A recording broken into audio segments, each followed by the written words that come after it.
RCN. Le son de la différence.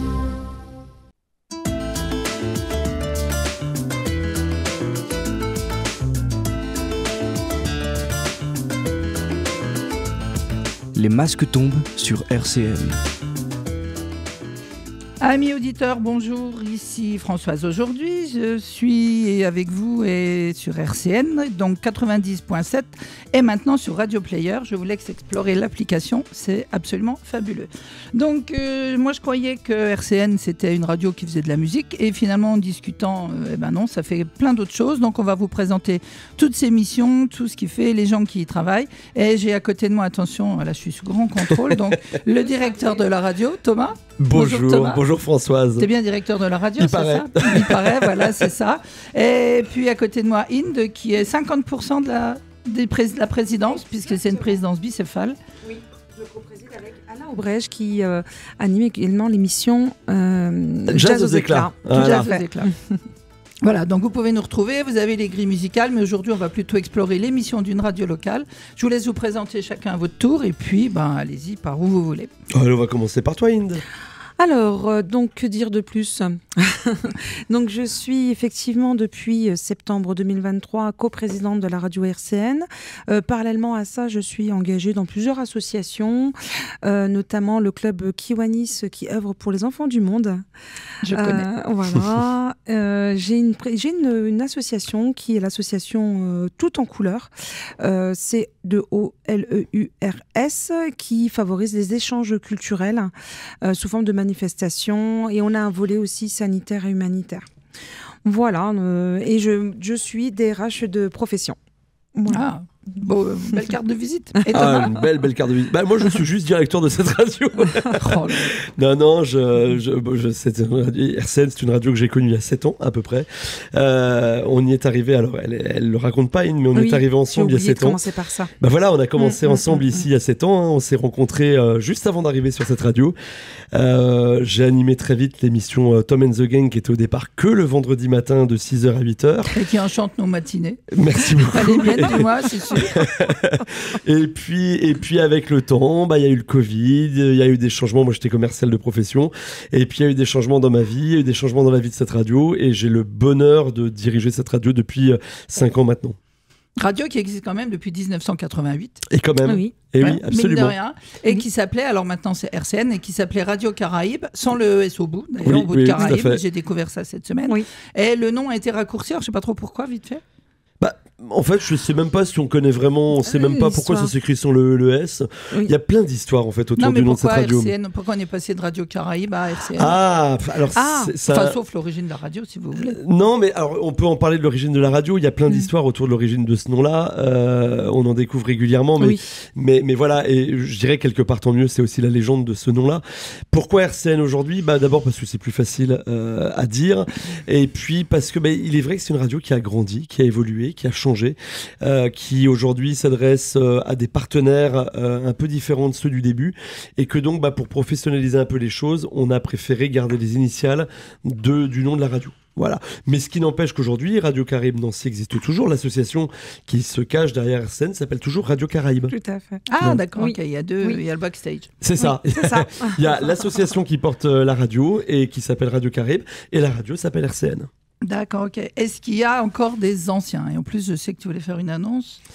Alors une annonce, on peut faire des annonces, mais il y a encore des anciens. Oui, alors Charles, peut-être. Il y a Charles qui fait Charles partie Ancet. aujourd'hui des anciens, mais Oui. des fondateurs de la radio, il n'y en a plus forcément aujourd'hui, Oui. quoique Inde, justement, est un peu l'héritière. Mais Oui. ça, je te laisse peut-être en parler. Alors effectivement, j'ai un cousin, Hashmi Albazini et Abdel Chakroun, qui sont les fondateurs, quasiment les fondateurs de cette radio-là. Avec plusieurs potes, un éducateur, il me semble. Oui. Il y avait aussi un religieux. Un pasteur. Un pasteur, voilà. Donc, ils ont animé, en fait, créé cette radio pour aussi favoriser la liberté d'expression. C'était l'époque, oui, c'est vrai. Ouais, tout Et à puis, fait. il faut pas oublier, radio pardon, mais libre. qu'on est Oui. sur une époque où il n'y a pas de réseaux sociaux. Hein. Ah oui, Il n'y a pas beaucoup de moyens pour les jeunes de s'exprimer à cette époque. Voilà. Et puis, en 81, François Mitterrand arrive au pouvoir, ouvre la bande FM, les radios pirates disparaissent au profit d'un C'est mouvement qui disparaissent au profit d'un mouvement qui s'appelle les radios libres. Oui. Et RCN s'inscrit dans ce mouvement des radios libres, effectivement, et avait vocation à donner la parole à ceux qui ne l'avaient pas. Effectivement, les jeunes, là en l'occurrence, puisqu'on est ici sur le plateau de Haye, c'était les jeunes du quartier du Haut-du-Lièvre à l'époque. Hein. Ça s'appelait pas plateau de Haye. Le Haut-Dul, exactement. Et je dirais que si RCN aujourd'hui a grandi, c'est encore une radio qui est heureusement faite au cœur de ce quartier qu'on aime profondément. Et qui continue justement à donner la parole. Voilà, aux habitants de ce quartier, encore une fois, qui, je trouve, ont toute la place encore dans cette radio, et c'est extrêmement important pour nous.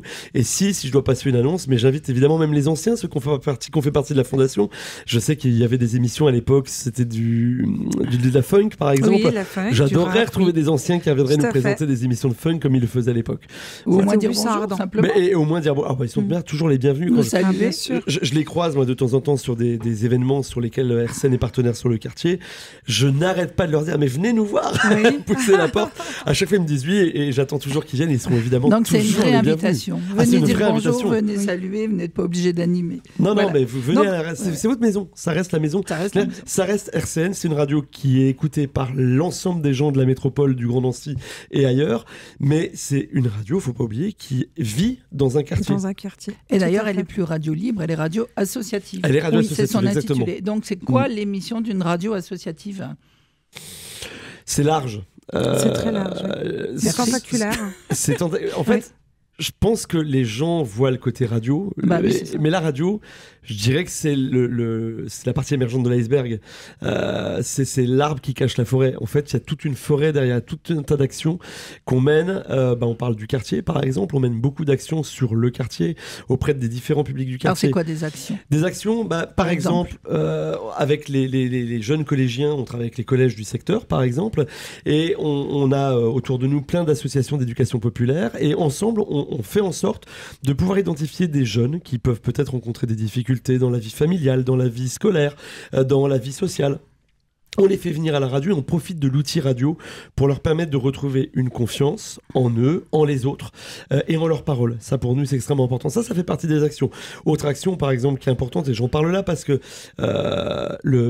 ça nous tient beaucoup à cœur. On travaille de plus en plus avec les associations du quartier, et je pense notamment à Aza et Franca qui partagent le même palier que nous dans ce bâtiment de l'espace Bonnevet.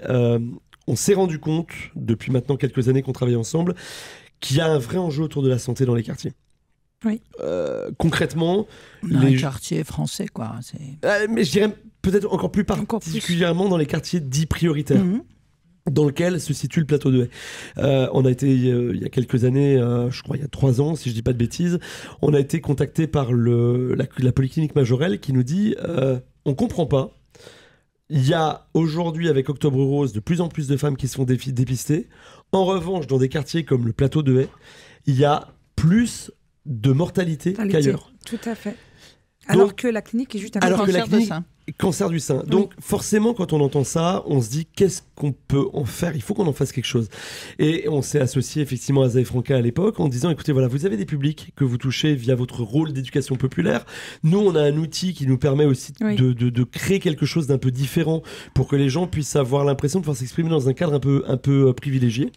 Et c'est comme ça qu'on a commencé à discuter avec les femmes du quartier pour essayer de comprendre ce qui faisait qu'elles n'allaient pas au dépistage. Au début, on pensait vraiment que c'était un manque d'information.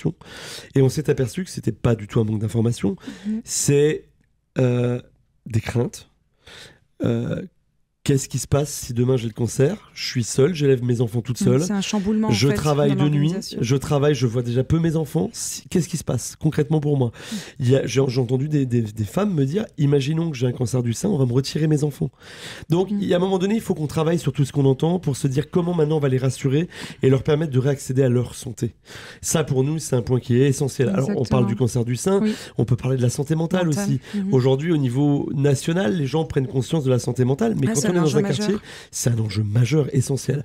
Donc, c'est pour ça qu'avec Aza et Franca, on a décidé de réunir toutes les associations et structures qui font vie sur ce plateau, sur le quartier, et de voir comment, ensemble, on pouvait proposer une journée qui redonne accès aux soins, à la santé, Tout ça en parlant de bien-être. Parce qu'en fait, finalement, quand on parle de santé de soins, ça peut faire un peu peur. Par contre, tout ça, ça contribue au bien-être. Voilà. Ça contribue même. Moi, je travaillais en psychiatrie et oui. j'étais responsable d'un CMP qui se situe à 200 mètres d'ici. Et quand j'en parle, le CMP, il n'est pas connu. La santé mentale, voilà, je ne sais même pas si dans la radio, tout le monde le sait. Donc, amener les gens effectivement à la consultation, surtout en plus en santé mentale. Savoir qu'une personne sur 4 est touchée par un trouble de santé mentale dans la population. On est 4 ici, je ne sais pas lequel, mais bon, ça c'est autre chose. On verra bien en sortant. On a tous une santé mentale. Voilà, la santé mentale, c'est pas forcément la schizophrénie ou une folie furieuse. Ça peut être une dépression, une fatigue, voilà, quelque chose, un trouble. Donc voilà, c'est effectivement un vrai enjeu. Et donc oui, j'avais vu en partenaire, parce qu'on se rend compte que finalement, une radio comme la vôtre, c'est un réseau, c'est pas uniquement un point d'accroche. Et j'avais vu réussite éducative, les Francas, tu l'as cité, mission locale, les médiathèques, les écoles, les collèges. Enfin voilà, il y a quand même Pôle emploi. Au-delà d'une radio qui émet des émissions de radio, c'est vraiment un rôle de facilitateur, de créer des connexions justement entre les différents partenaires et collaborateurs. On lutte effectivement sur le décrochage scolaire. Donc, on travaille beaucoup avec les écoles. Alors, comment vous les recrutez aussi, comment se fait le lien d'un enfant qui décroche scolairement et vous? C'est là qu'il y a tout un travail de partenariat qui se met en place. C'est que on va travailler avec les missions locales. On va travailler avec les établissements scolaires, on va travailler avec le CIO. Alors vous faites quoi alors concrètement? En fait concrètement, on leur pour dit, informer les gens. Alors nous on n'informe même pas, c'est-à-dire qu'en fait ils ont des publics et on fait venir ces publics à nous ou nous on va à eux, peu importe. Et avec nos outils, avec nos micros, on essaie de proposer des projets un peu originaux qui permettent aux jeunes et aux décrocheurs de prendre un peu de recul sur leur situation, parce qu'en fait souvent, ils entendent, t'es décrocheur, t'es décrocheur, c'est pas facile. Enfin, il y a beaucoup de préjugés par rapport à ça. Et nous, l'idée, c'est de dire, donnons-leur le recul nécessaire. Disons, c'est pas de toi que tu vas parler, c'est de situations que d'autres que toi peuvent rencontrer. Ils en parlent aussi à la radio. Et alors, ou ils en parlent à la radio, ou bien en tout cas, ils vont se faire médiateurs de ce qu'on va leur proposer. Un exemple concret. Avec le collège Jean Lamour, par exemple, on essaie de travailler en amont du décrochage sur l'orientation scolaire. Les éducateurs me disent, voilà, depuis des années, on fait visiter des lycées professionnels, des CFA aux collégiens de 3e. Mais ça les intéresse pas du tout. Et du coup, on a des choix qui sont faits par dépit, des jeunes qui décrochent, etc. L'idée, c'est utilisons la radio pour accompagner ces jeunes dans ces visites en leur disant, voilà, vous y allez peut-être pas pour vous dans ces visites de lycée pro et CFA. En revanche, ce que vous allez faire un travail de journaliste, vous allez poser plein de questions avec notre micro et ça, on le diffusera à l'antenne. Depuis 3 ans... un rôle d'animateur. Voilà, c'est ça. En fait, et ça leur permet d'avoir le recul nécessaire. Ils sont plus au pied du mur, en fait. Ils prennent du retrait. Puis ils ont un statut de prendre leur vie en main, de faire quelque chose, d'être acteur, d'aller vers les autres. Une responsabilité, c'est fantastique. Et le regard change à ce moment-là. Et on se rend compte qu'ils prennent confiance en leurs paroles, ils prennent confiance en eux. Et en fait, au détour du « je le fais pour les autres », c'est leur réflexion qui se met en marche. Depuis 3 ans qu'on mène cette opération, chaque année, en fin de cette opération, on fait venir tous ces jeunes en studio et puis on leur fait raconter cette année de visite et on leur demande à la fin quelles décisions ils ont prises. Et on se rend compte que entre le moment où on leur dit « Ok, on n'est pas là pour parler de votre orientation à vous, on parle de l'orientation en général », puis le moment où ils sont en studio, on leur demande « Et vous, dans tout ça ?»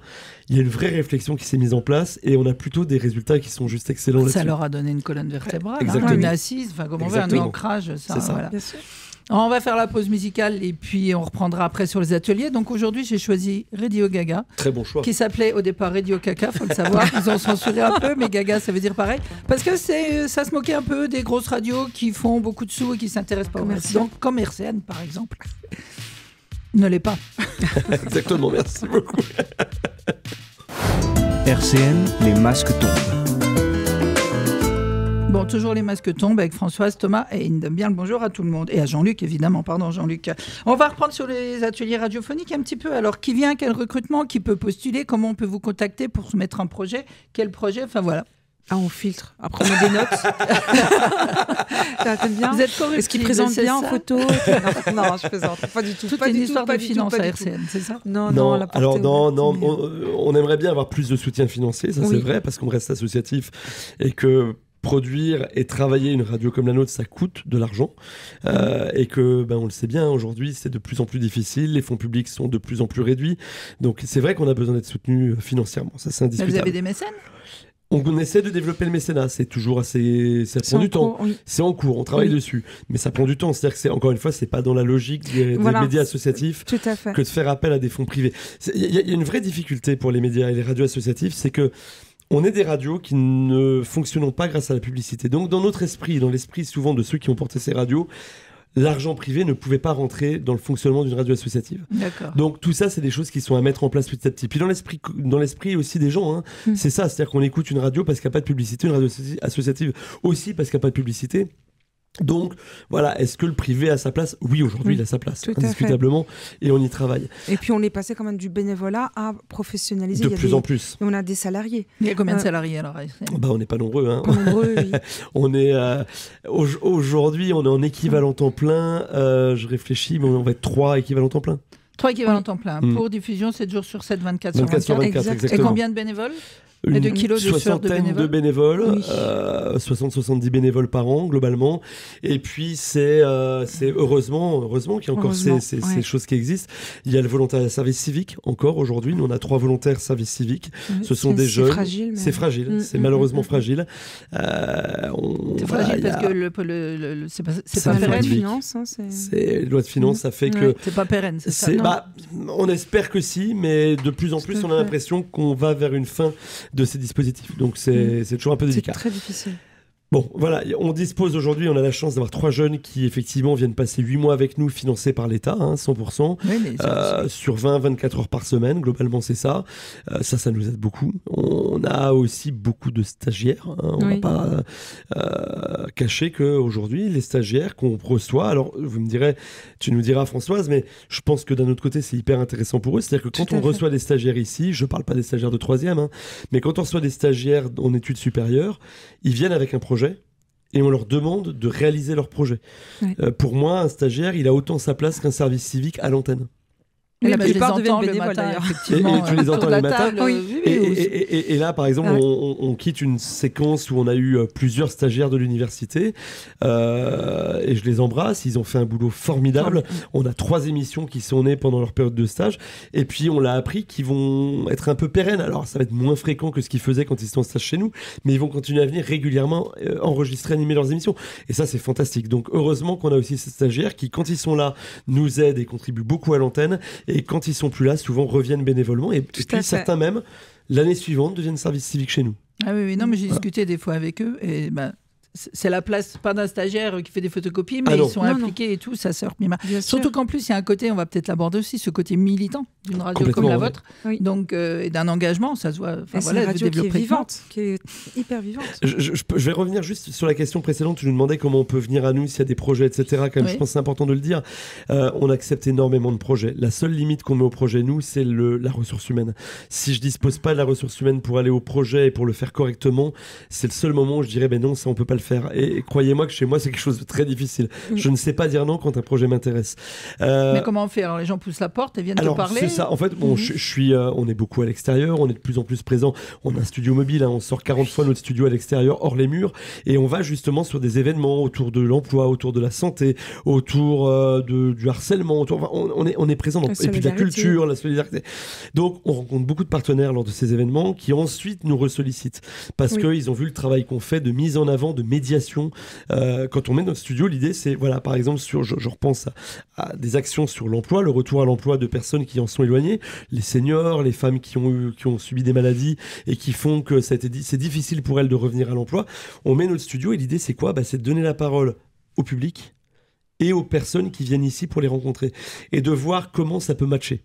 Et de montrer qu'il y a des actions qui existent et qu'on peut retrouver un emploi, qu'on peut garder de l'espoir. Ça, pour nous, c'est extrêmement important. Et souvent, il y a beaucoup de partenaires qui sont présents sur ce genre d'événements qui ensuite nous sollicitent.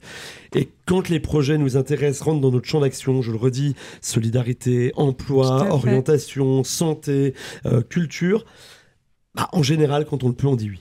Voilà. Quand on travaille beaucoup avec les communes, la préfecture, l'État, exactement. La politique de la ville. Voilà, donc tout ça, ça nous fait croiser énormément de partenaires. On entend parler de beaucoup de choses. Et quand on est invité à des réunions et qu'on entend parler de choses, souvent, on propose nous aussi, par rapport aux problématiques rencontrées, on dit attendez, nous on a une idée, on peut être jouer un rôle de médiateur dans cette problématique. Un exemple extrêmement simple, il n'y a pas très longtemps, j'étais à une réunion de la cité éducative de Nancy sur les jeunes de moins de 15 ans et j'entends une principale de collège qui nous dit la difficulté pour nos jeunes de trouver des stages en 3e, c'est que en fait, ils ne sortent pas du quartier. Ils savent, il y a un bus qui passe, mais quand ils prennent le bus, c'est pour aller d'un bout de l'avenue Pinchard à l'autre bout de l'avenue Pinchard, ils ne sortent pas du quartier. Donc, quand les parents doivent orienter leurs enfants vers une entreprise, et même plus tard vers un lycée professionnel, tout le monde se ferme. Les parents ont peur de laisser partir leurs enfants. Les parents ont peur de ce que vont vivre leurs enfants en dehors du quartier. Il y a une énorme crainte de ça, parce qu'on est dans un quartier multiculturel, avec beaucoup d'origines différentes.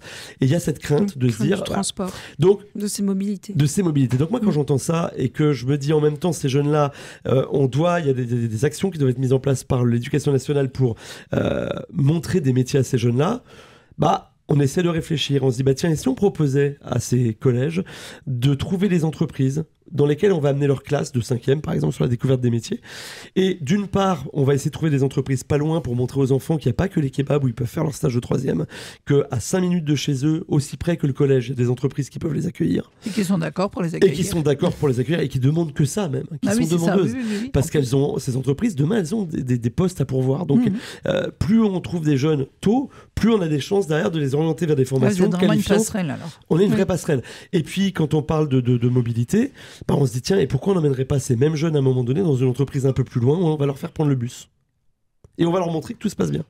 Voilà. Ah oui, c'est ça. Moi, je trouve que ça fait une belle mission. Je crois qu'on arrive à la fin puisque déjà. Oui, déjà. On en fera une deuxième si jamais il faut. Donc le côté militant, il apparaît bien dans vos actions. Je pense que là, voilà. Merci Thomas, merci plaisir, Jean-Luc. Françoise. Et puis on fera la deuxième couche une prochaine fois. À bientôt. À bientôt. RCN, www.rcn-radio.org